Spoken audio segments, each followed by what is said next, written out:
Hello student, welcome on my YouTube channel.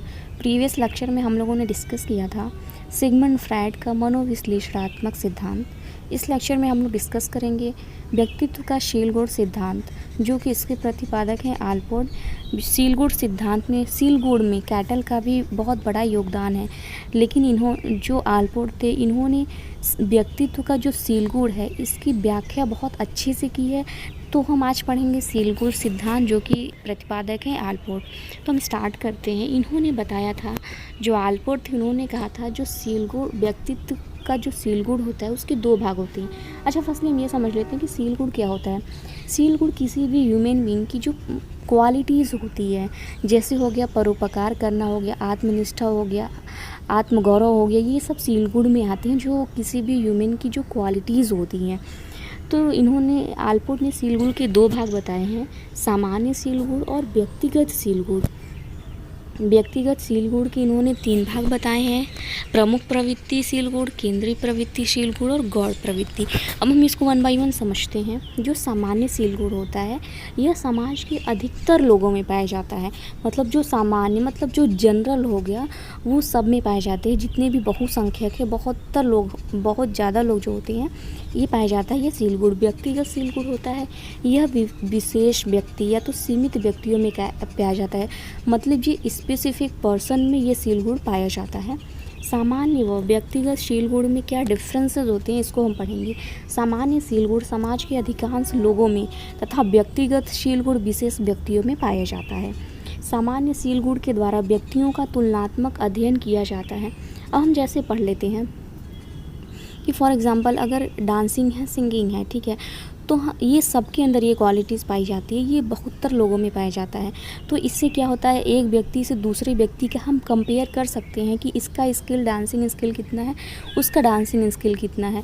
तो जो सामान्य सीलगुड़ होता है इसका तुलनात्मक अध्ययन किया जाता है, जबकि जो व्यक्तिगत सीलगुड़ होता है एक ही व्यक्ति के भिन्न भिन्न सीलगुड़ का तुलनात्मक अध्ययन किया जाता है। जैसे हमने बात कर लिया कि किसी के अंदर कितना ज़्यादा कॉन्फिडेंस है, या तो उसके अंदर कितना ज़्यादा आत्माभिमान है, कितनी ज़्यादा वो सत्य पर ध्यान देता है, परोपकार की भावना है। तो ये क्या हो गया कि अगर एक व्यक्ति का हम ले, एक व्यक्ति की पर्सनालिटी को हम जज करें, तो अगर उसके अंदर परोपकार की भावना कितनी है, वो कितना ज़्यादा सत्य बोलता है, उसके अंदर अहिंसा कितनी भरी हुई है, तो हम सारे का कंपेयर कर सकते हैं कि उसके अंदर परोपकार ज़्यादा है या तो उसके अंदर जो सत्य बोलने का है वो ज़्यादा है। तो हम एक ही व्यक्ति के जो डिफरेंट क्वालिटीज़ होती है उसमें हम क्या करते हैं, तुलना कर सकते हैं, उसको कंपेयर करते हैं व्यक्तिगत सीलगुड़ में। फिर है प्रमुख प्रवृत्ति या तो कॉर्डिनल डिस्पोजिशन।